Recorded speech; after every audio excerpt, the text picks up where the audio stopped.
Hey everyone, Jay here. I'm going to be doing some wiring today. As you can see, we got the ceiling out, we got the walls out. Those last few cords that were stuck in the walls by staples are no longer going to be an issue. I'm going to be using these support beams above my head to put my junction boxes on both sides of the room. That way, whenever anybody needs to come back and do service in the future, it's going to be very self-explanatory where everything goes, and I'm going to keep it nice and clean. I'm not going to waste any more time talking. Let's get at it. If you haven't seen my previous video related to roughing in the electrical, that's the stage that we're picking up on. We had already pulled out all the wiring from the walls, but we hadn't taken out the home runs. At this point, all the light fixture boxes were still on the ceiling, and many of the wires running to the different previous fixtures were still in place. So we're taking all that out so that we can rewire it, kind of fix the circuits, and overall, get that third sought after grounding wire that's oh so elusive in older houses.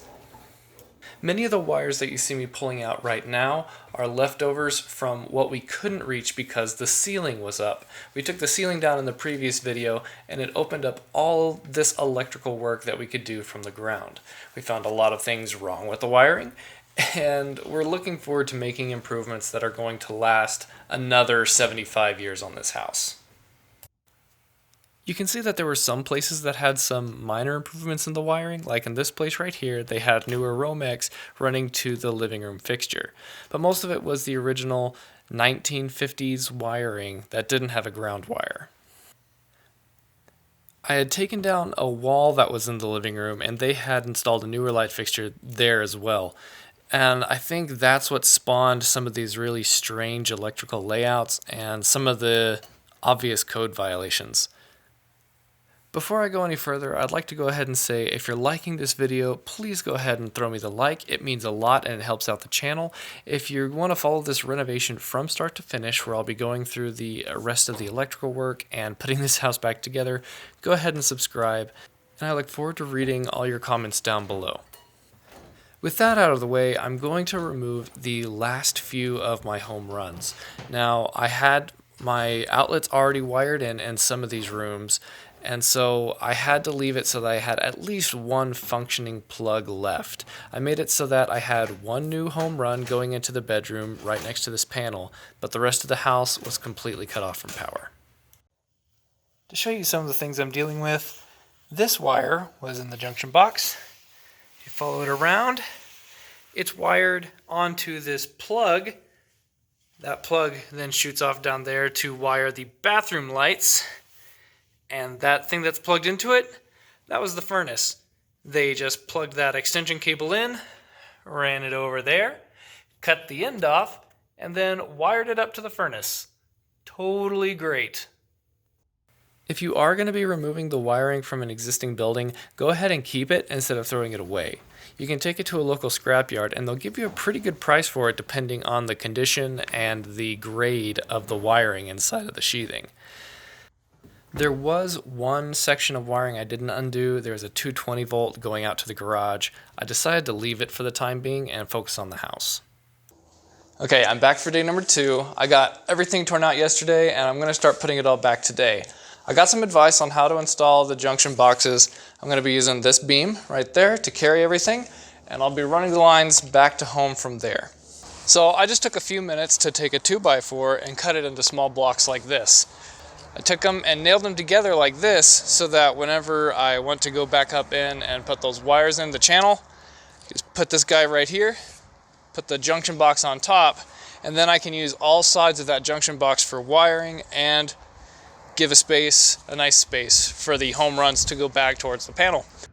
Adding these risers was my own idea. I don't know if it's the right thing to do, but it sure made it easy to understand where all the electrical was going. I have the stands set up above the room where the junction box is sort of central to every single room, and each junction box is basically its own circuit. So I can label the circuit down below, label the top of the junction box, and everything will be pretty self-explanatory how I've got it all wired up. Thankfully, my dad came out and helped me that afternoon. He's done a lot more of this style of work than I have, and it made me feel a little bit more comfortable having a second set of eyes on what I was doing. Yeah, the next person who decides, wow, this place is really out of date, I need to change some stuff. I'm not sure if they'll be like, wow, they did a good job, or what the heck were they thinking?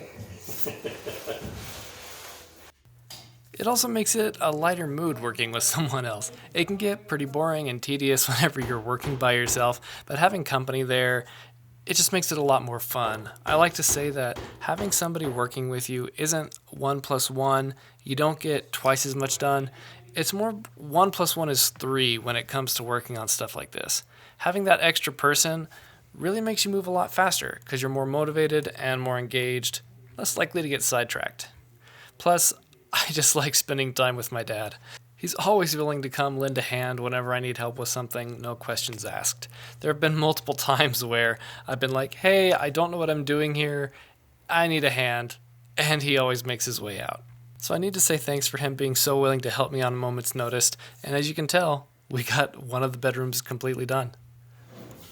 With power slightly restored, I wanted to take a moment, since I had another set of hands here, to get the furnace down from the attic.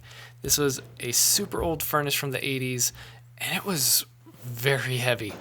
We slid it across the ceiling joists as we got it towards the attic access. I actually had to make the access larger so that this would fit through, opening it up to a full, I think, 3 foot by 3 foot. I was working at the top, and he was pushing up on it from the bottom with the 2x4, helping me get it over some of the sticking points. The goal here was just to get it down so that I could build the deck for the new service platform for the furnace that was going to be coming in later. I was not about to pass up the chance to organize this attic space. I want the mechanicals to be easy to get to in the case that we ever need to service them or replace them in the future. I had initially bought a pulley to do this by myself, along with some rope, so I was thinking I could attach it to one of the ceiling rafters and lower this thing down. My dad said, we can take it. Yeah, we did. It was a little bit sketchy, a little precarious, but we did get it down in one piece, and we didn't hurt ourselves. That's all I've got for right now. Go ahead and look forward to a part 2 of wiring. Please like and comment on this video, and I will see you next time.